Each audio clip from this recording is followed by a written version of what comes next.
So the key is to understand how much risk they're taking, making sure that they can stay invested when it does go down and they don't make a rash decision and get out, because then we're trying to time the market and everything, like I said, blows up. Hello, this is Mark Silverman, managing member and founder of Silverman & Associates, and I'm also a certified financial planner professional. I want to welcome you to the Saving with Silverman podcast. I'm glad you're here. Each week, we'll discuss different financial planning topics because making smarter choices about your money impacts the quality of your life. How can somebody figure out the answer to these crucial questions I'm about to ask here? You tell us how we know. How do you know how much income you'll need when you retire? That's a great question, and that's part of our planning process. It's easy to do once you're retired and you kind of have a handle on what you might be spending. The general rule is about 70 to 80% of your working income you spend in retirement. I will say this, where I think that makes sense is if you have a mortgage and maybe that mortgage gets paid off prior to retirement, there's that 20% that you would be spending, 20, 30%. Mm-hmm. We find with our clients, generally speaking, people spend about the same in retirement as they spend in their working years. Yeah. Some people may spend even more. Some people may spend a little bit less. Each person's situation is different, but generally speaking, we find people spend just as much as they spend in their working years in retirement. Yeah, and it varies, I guess, from person to person, but it does. I think that's a pretty good rule of thumb. Mm-hmm. A lot of people used to think that they were going to spend a lot less after they retired, and that's not necessarily No, true. because you have more time now. What are you going to do? Yeah. You're not working. So you have all this extra time, which, things cost money, unless you're, doing some charity work or volunteering, that sort of thing. Yeah. But for the most part, you're going to be spending money. Things cost money. Yeah, when you're retired, every day is Saturday. Correct, right. That's normally when we go out and do stuff. Well, how do you know how much money you should have in your savings account? Great question. And this one, especially where interest rates are right now, as I've mentioned before, where interest rates are, you've got to have a certain amount. We typically will say 3 to 6 months worth of expenses should be liquid. So if you're spending, let's say, $5,000 a month, you should have anywhere between $15,000 to $30,000 liquid that you can get to without fees or penalties or taxes. Yeah. Some of our older clients will err on the more conservative side and we'll say even 12 months.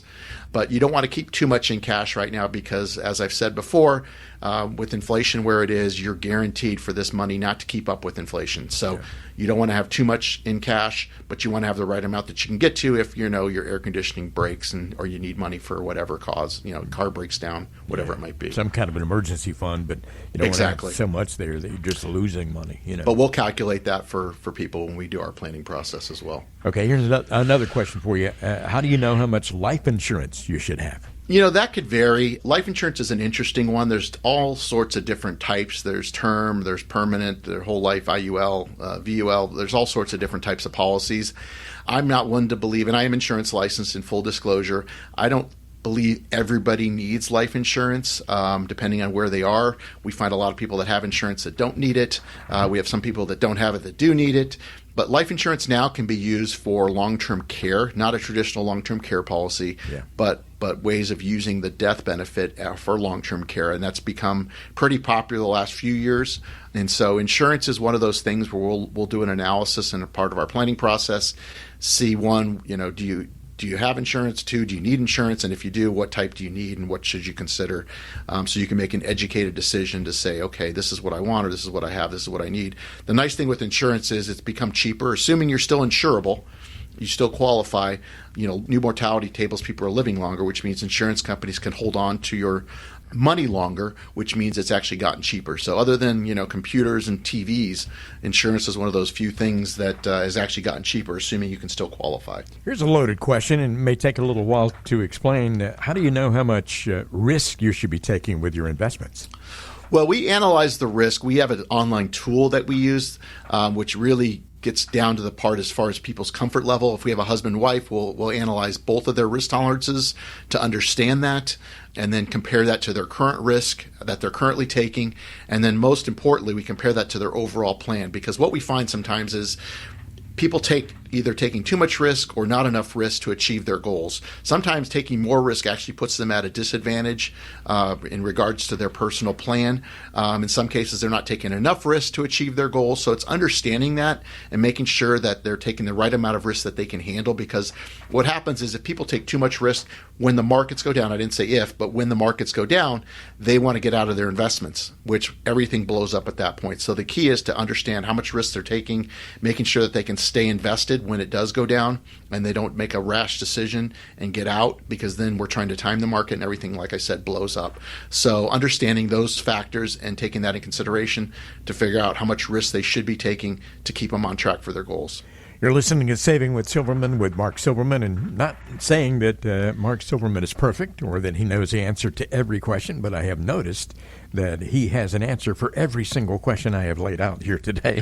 And if he doesn't know the answer, he'll find out. And we know who to contact to find the answer, correct? Exactly right. Hey, the number to call if you'd like to have a complimentary conversation with Mark Silverman, 520-333-7601, 520-333-7601. Just call or text that number, leave your name and phone number, and Silverman and Associates will get back with you, and you can make it happen. How do you know if the fees in your portfolio are too high? Well, most people don't even know the fees that they're paying. That's one of the questions we ask is, do you know how much you're paying? Some people have a ballpark. Some people don't really know. Some people are embarrassed to say that they don't know. We do an analysis as part of our planning process. We'll actually figure out, if you're paying a management fee, if you're in, funds that have expense ratios, what those would be. If you're in a 401k, we'll kind of ballpark those as well. But, understanding what those fees are. And, there's nothing wrong with fees. Everybody charges them, including us. But if you should know what you're paying, because you have to, in order to determine if you're getting value, you need to know how much you're paying. And if you don't know what you're paying, how do you determine if you're paying too much or too little to receive that value? And so it's important to understand those fees, and we can give you a ballpark. And as I tell people, when people say, how are your fees compared to everybody else? One, we're not the most expensive, and two, we're not the cheapest. And let me tell you, you don't want to be working with whoever's the cheapest. Yeah, well, yeah, that's probably a good rule of thumb there, too. Hey, one more question I want to ask you here while we're on this topic, and this may be the most important one of all for folks to consider. How do you know if an advisor is a good fit for you or maybe not? I think most people know. You got to go with your gut feeling. We'll meet with people and they'll say, this is not my thing. I don't understand this stuff. You've got to be able to have a working relationship and feel comfortable to tell the advisor, the person that you're working with, your aspirations, your goals, and they have to be willing to listen and understand you. If they don't understand you and you don't feel you're on the same page, it's not going to be a good relationship. When we go through the planning process with our clients, we spend a lot of time understanding our clients and getting to know our clients on a very deep level. We've had people that we've done a plan for who are working with another advisor for 20 plus years. And at the end of that process, after a couple months, they tell us, you know more about us than our previous advisor did in over 20 years. Mm-hmm. That's a compliment. That's what we're aiming for. We're really trying to understand our clients, their families, what's important to them. Money is just a tool, so understanding how that tool can be used and to make sure that they achieve their goals is what's important. So if you don't feel comfortable with your advisor, you don't feel you're getting the service, the communication, all these different things that go along with it, go get a second opinion. Go get a third opinion. Meet with as many people as you need to till you feel confident that you're working with someone that is worthy of your business and that has your best interest at heart at all times. Let me just say that, a lot of people out there, if you go in and have a conversation with someone, and they do all the talking and they don't really ask you any questions or try to find out very much about your situation, that's probably not going to be the best person for you. And I can tell you, after doing this radio show with Mark Silverman for a very long time, he does a great job of explaining things and spends a lot of time, especially in those very early get-togethers with folks, explaining things and listening to the client or the potential client. And that's one of the really big keys. If you'd like that kind of a relationship, you'd like to find out more about Mark Silverman and what he might be able to do for you, I'm going to suggest to you make a phone call. And Mark, I know that you enjoy these first get-togethers with folks. That 20-minute introductory call is a very important part of the process. It is. And thanks for the compliments, Ron. I appreciate that. But we work with a lot of different tools that we've developed developed over the years. And our system isn't perfect. We're always constantly trying to do better at what we have. But we have a lot of tools that really help us understand our clients' needs, goals, wants, wishes, aspirations, whatever you want to call it. It's not just send us your investment statements. That's it. We really look at everything. Tax returns, all the different insurances that you have, your investments, estate planning documents, liabilities, mortgages, credit, whatever you have. We're looking at the whole picture. And as I tell people, when you go through that process with us, we're going to answer every question that you have, as well as questions that you didn't even know to ask. But it all starts with this introductory call. So it's a 15 to 20 minute time commitment. There's no charge. Like Ron said, you actually speak with me. If you call or text that number, Christine will reach out to you and she'll get you on my calendar for a phone call. Answer any questions that you have. If I don't have the answer, I know who to reach out to get you that answer. But really is finding out if we're going to be a good fit and trying to get you the help that you need to get you in a better place. Whether or not you become a client, that's indifferent. But it's really trying to help everybody that we can by getting you the information that you need to put yourselves in a better financial position. You've been listening to the Saving with Silverman podcast. If you have any questions at all about your financial situation, please give Mark Silverman a call. Again, his number is 520-333-7601, or go online to savingwithsilverman.com. For Mark Silverman, I'm Ron Stutz. We'll see you next time on the Saving with Silverman podcast.